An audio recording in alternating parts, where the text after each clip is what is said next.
Nearly 200 years ago, Johann Nicholas van Dries invented the first bolt-action rifle. It was referred to as the needle rifle, and this was dating back to the early 1800s. And at the same time, we had the falling block sharps made by Christian Sharps back in the early 1840s.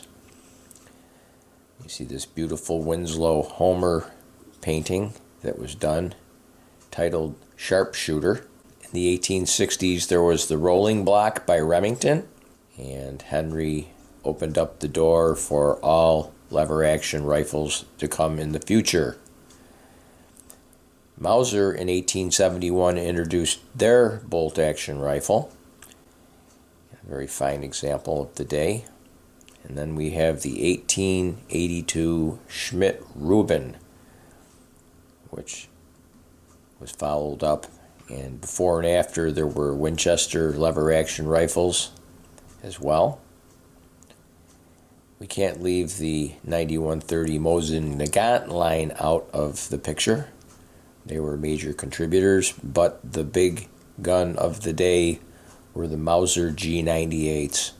Rudolf Schmidt was a genius in designing the 1882 Schmidt-Rubin, and that design was handed off to Vogelsang and Rebholz in 1896.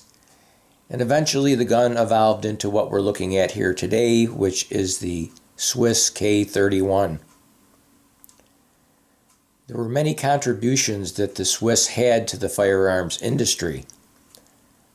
I particularly like the way that this front sight adjusts for windage, and the rear sight is a tangent sight that adjusts out to 1,500 meters. It's just a very fine looking firearm. You have to figure this gun was manufactured, according to the serial number, in 1948. And the bluing is really nice. The inside of the barrel is pristine. And you can see that safety is meant to be used with warm winter gloves. And look at the take up on this trigger, how far it is before it hits the sear. That's all to allow for cold weather use. And it's just a very fine looking rifle.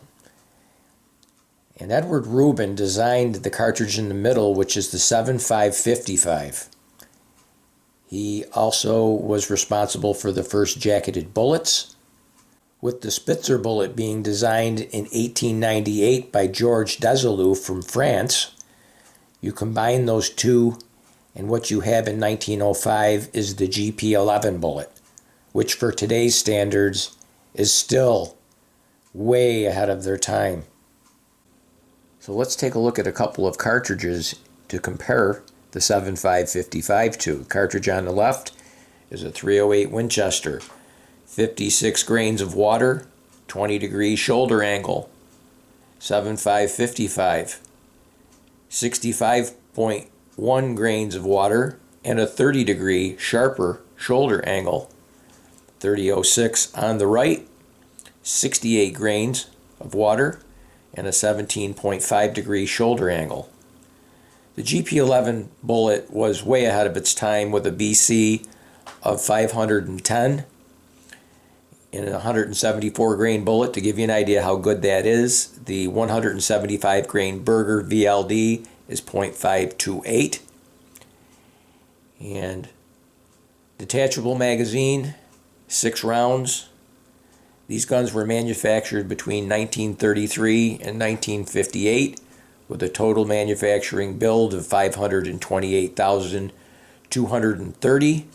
You can still get these for a very reasonable price. Gun weighs about 9 pounds and has an overall length of 43.5 inches. Hopefully you enjoyed this video. I enjoyed making it. Give me a like if you liked the video, thumbs up, subscribe, hit the notification bell.